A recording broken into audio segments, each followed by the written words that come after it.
Teror pelemparan Molotov terjadi di Sekretariat Mahasiswa di Kota Makassar, Sulawesi Selatan, tepatnya di Jalan Cipangraya, Kelurahan Karunrung, Kecamatan Rapocini, Kota Makassar, pada Senin 3 November 2025 dini hari.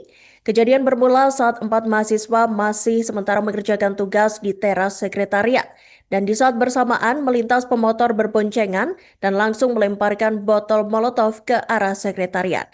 Dalam rekaman CCTV yang diperoleh, kobaran api seketika menyala saat botol Molotov itu meledak. Dan untuk informasi selengkapnya, Tribuners, kami telah terhubung dengan jurnalis dari Tribun Timur, Muslimin Emba. Silakan rekan Muslimin Emba dengan laporan selengkapnya.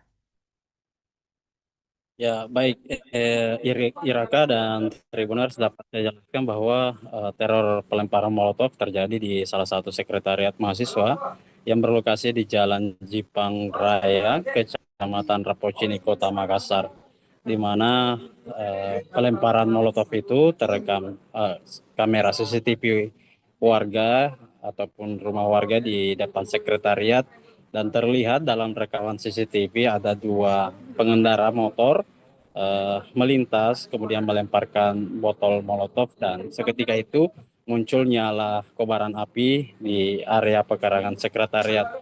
4 mahasiswa yang ada di pekarangan sekretariat dibuat panik, dan satu diantaranya mengalami luka bakar dan harus dirawat di Rumah Sakit Islam Faisal Makassar.